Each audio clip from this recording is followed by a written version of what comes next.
그래서 용역의 공급이란 계약상 또는 법률상 모든 원인에 따른 것으로서 이번엔 영무를 제공하는 것으로 시작하고 있어요. 그러니까 영무는 서비스를 의미해요. 서비스.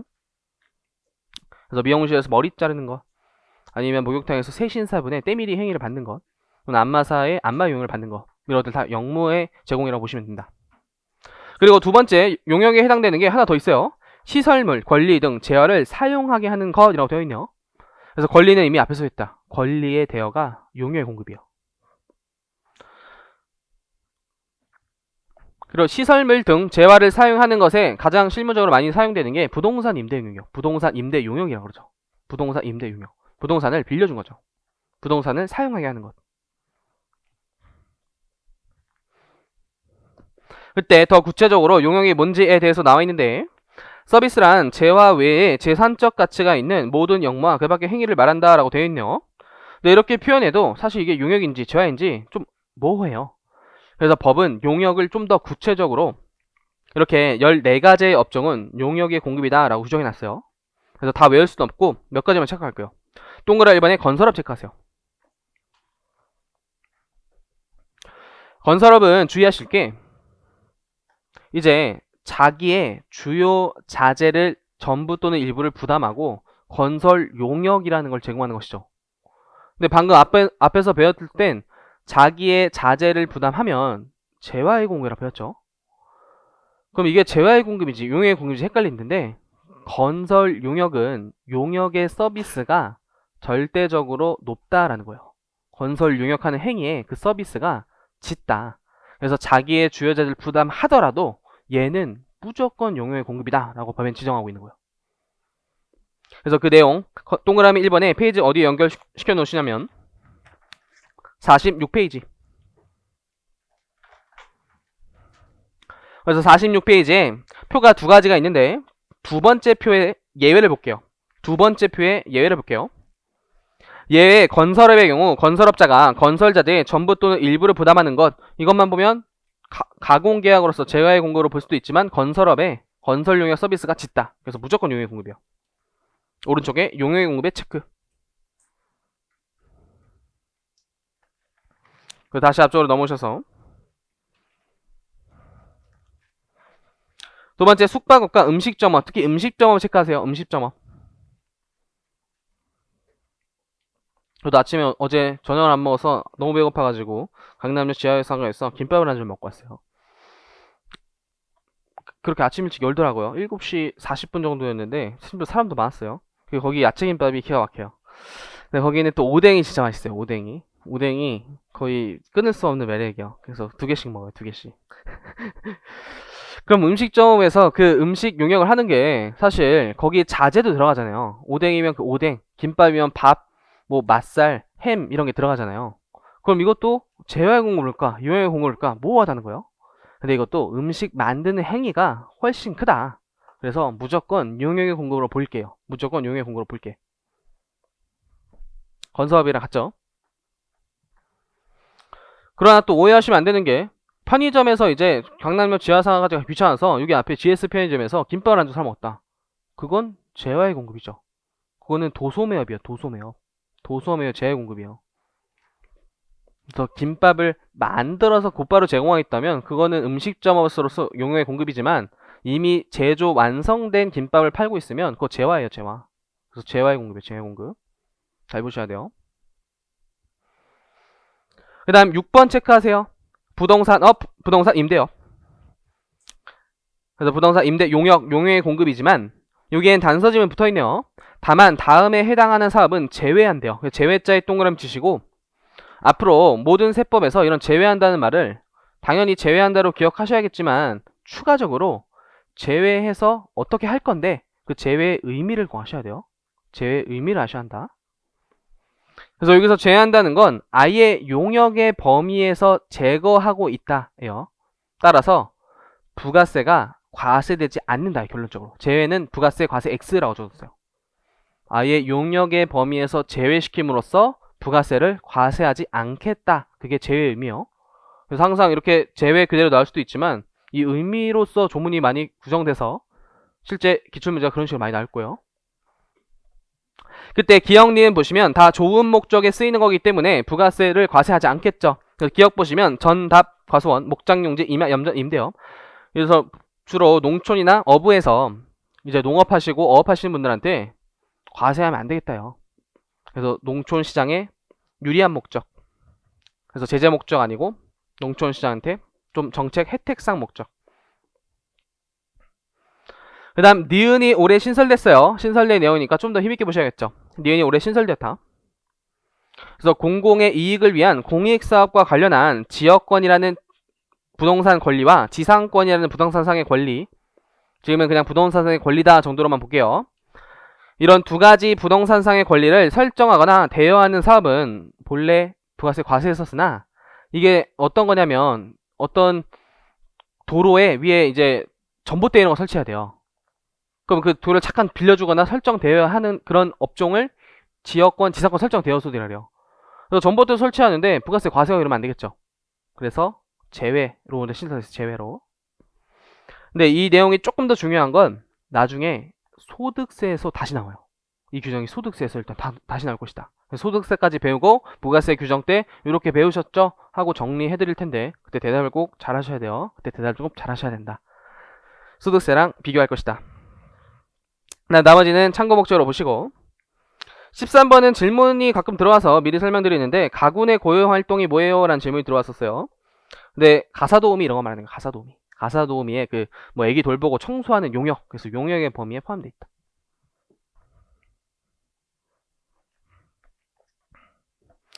그래서 45페이지에 뉴 개정사항 체크만 하시고 복습하시다 한번 읽어보세요. 올해 신설됐어요.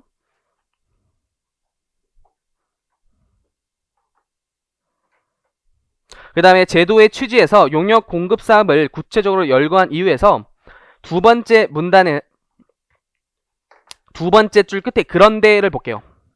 그런데 그 중요도에서 음식물이라는 제어보다는 그 음식을 만드는 물적 인적 용역 공급이 더 큰 비중이 가지고 있다고 보아 음식점업을 용역의 공급 사업에 포함시키고 있어요.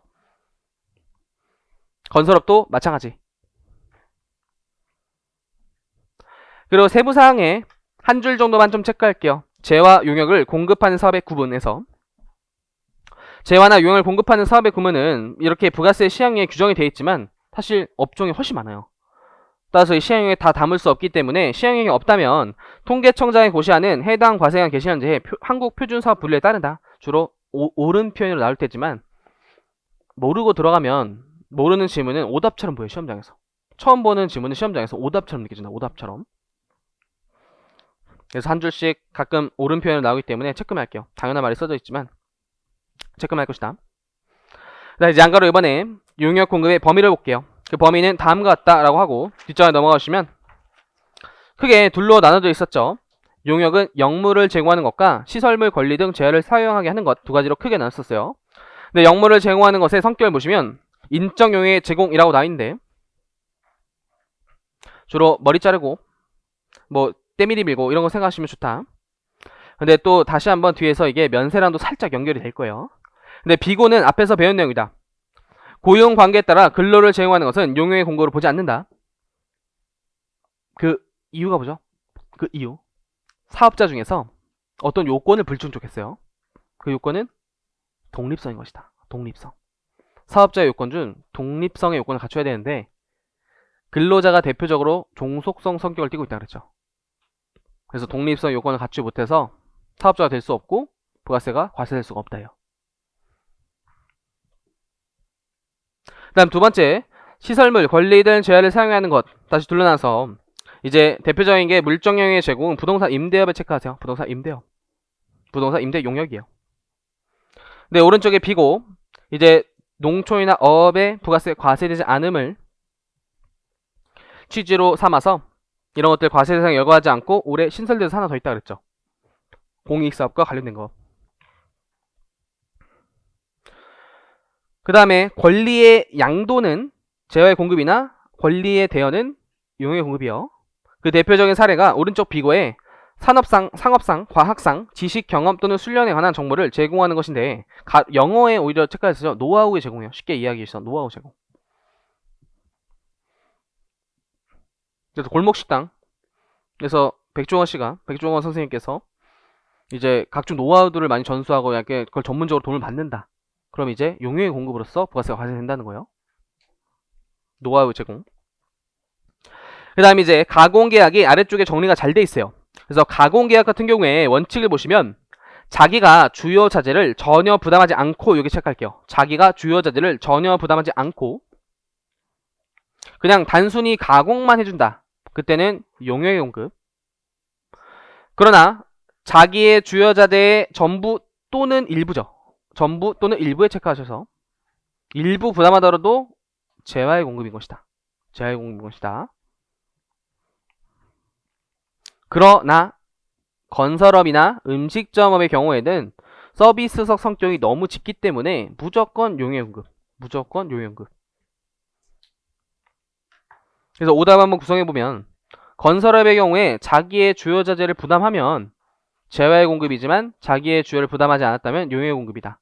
X. 이런 식으로 계속 현혹시킬 것이다.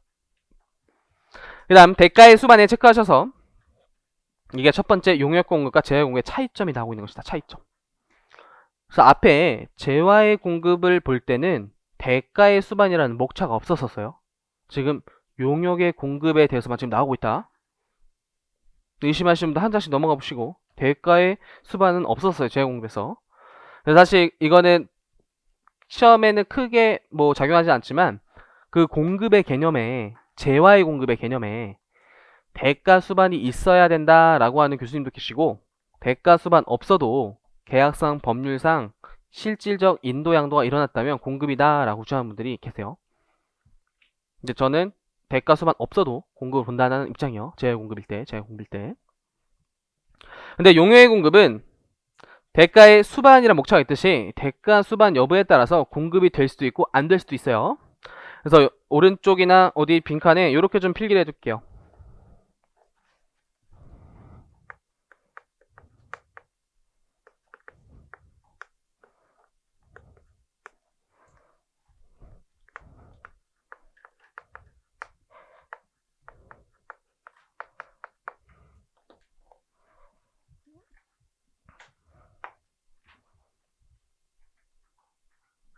먼저 재화의 공급은 대가를 수령했건 대가를 받지 않았건 주로 재화라는 게 눈에 보이는 형태고 거래 포착이 쉬워요.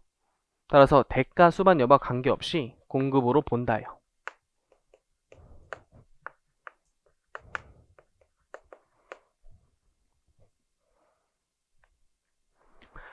네, 용역은 당연히 대가를 받았을 때는 카드사라든지 통장 내역 이런 걸 통해서 포착이 가능하기 때문에 당연히 공급으로 볼 것이다.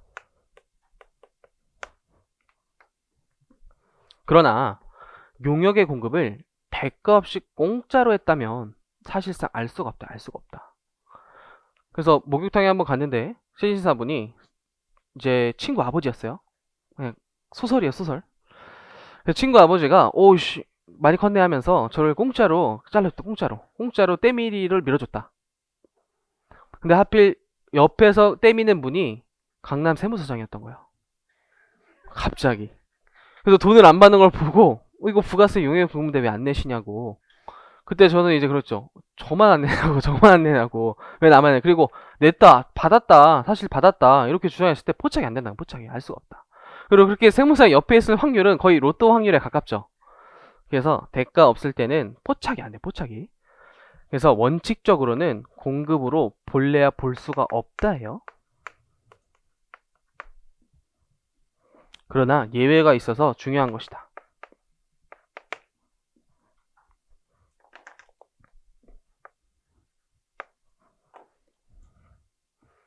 근데 실제 사례인데 실제 법령들은 개정되는 이유가 실제 이런 사례들이 있기 때문에 법령이 개정되고 추가되는 거예요. 실제 이제 세무조사를 나갔는데, 그냥 이거는 참고 목적으로 들으세요. 필기 안 하셔도 되고. 이제 아버지가 건물 한 채를 가지고 있었어요. 근데 이제 아들이 공부를 안 하는 거예요. 그래서 사업이나 해라. 내 건물 1층에서 사업이나 했던 거예요, 사업. 그래서 여기 1층에 사업을 했던 것이죠. 근데 당연히 아버지 아들 가족이기 때문에 법인세에서나 소득세에서 말하는 특수관계인. 그게 부가세에도 적용돼서 특수관계요. 가족관계면 특수관계. 사실 특수관계는 국기법에 열거돼 있다. 그래서 일단 가족관계 특수관계인인데 지금 특수관계니까 아들한테 사업하라면서 매달 1,000만 원씩 내. 이렇게 할 수 없겠죠. 그래서 당연히 공짜로 줬던 거예요. 공짜로. 근데 나중에 이제 세무조사 들어가서 아들의 사업을 조사해봤더니 이거 왜 임차료 안 냈어요? 왜 임대료 안 냈어요? 했더니 아들이어서 안 했다. 아들이 안 했다. 근데 이거 원래 부동산 임대용역 용역의 공고를 과세를 해야 되죠. 근데 이거는 거래 조사를 나갔을 때 포착이 떡하니 되는 것이죠. 이건 알 수가 있다는 거야. 세무조사 가면 알 수가 있다. 그리고 부동산 임대업 자체가 우리나라에서 항상 이슈가 되기 때문에 좀 더 항상 제재 목적으로 과세를 많이 하려고 할 거예요. 그래서 유일하게 용역에 대해서 대가를 받지 않았더라도 예외적으로 누구한테 제공하냐면 특수관계인한테 일단 제공했어야 돼요. 플러스예요. 엔드. 특수관계인에게 사업용 부동산 임대 용역을 제공했다면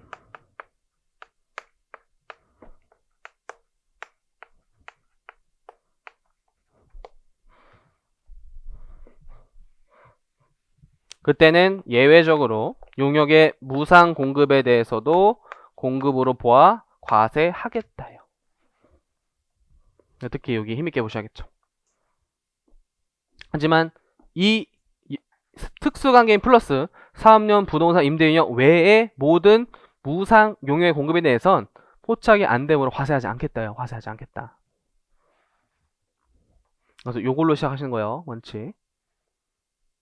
조금 응용해 보시면 이제 아버지가 아들한테 아버지의 대기업 상표권을 아들한테 공짜로 빌려줬어요. 이거 부가세 과세 된다 안 된다?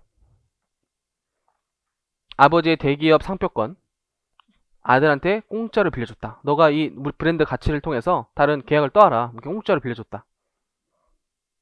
과세 안 되는 거예요. 과세 안 돼요. 상표권의 대여는 용역의 공급. 아버지가 아들 특수관계인이더라도 부동산 임대용역 아닌 권리의 대여를 했죠. 그때 공급 아닌 걸로 보는 거예요. 이런 식의 응용력이 생겨야 돼요. 지금. 그 다음에 가공계약도 응용해 볼 수 있겠죠. 가공계약. 자기의 주요 자재를 전혀 부담하지 아니하고 그냥 재화를 뚝딱뚝딱 만들어서 공짜로 공급했다. 여기로 가는 거예요. 여기로 공급 아니다. 공급 아니다. 딱 이거 할 때 하나일 때만 용역의 무상 공급에 대해서 과세한다는 거예요. 그래서 엔드 요건이어서 두 가지를 다 살펴봐야 돼요. 특수관계인에 공급하고 있는지 또는 사업용 부동산 임대용을 공급하고 있는지. 그래서 마지막 사례 보시면 이제 제 유치원부터 제일 친했던 중마고우가 있어요. 그 중마고우한테 흔히 이제 땡땡 친구라고 하는데 수업용 표현 아닌 것 같아서 그 친구한테 이제 제가 갖고 있는 주택 하나를 빌려줬다. 너가 좀 살아라. 친구 너무 친해서 줬다. 그거 부가세 과세한다 안 한다? 안 한다는 거예요. 친구가 특수관계인이 아니에요. 친구 특수관계 아니에요. 특수관계 아닌 자한테 임대용역 제공했을 때도 공급 아닌 거예요. 그래서 반드시 두 가지 요건 판단하는 게 좀 까다롭다. 그래서 그 내용 보시면 양가로서 한번 대가의 수반. 사업자가 대가를 받지 않고 타인에게 용역을 공급하는 것은 용역의 공고로 보지 않는다. 포착 불가. 근데 다만 사업자가 특수관계인에게 앞에 동그라미 1번이라고 할게요. 특수관계인에게 플러스 뒤가 2번이요. 특수관계인 플러스 용역 중에서도 사업용 부동산 임대 용역을 공급하는 것은 조사 나갔을 때 알 수 있다. 유일하게. 그래서 용역 공급으로 본다라는 거예요. 용역 공급으로 본다. 또한 임대 용역 또한 우리나라에선 과세를 좀 강력하게 하고 있는 취지다.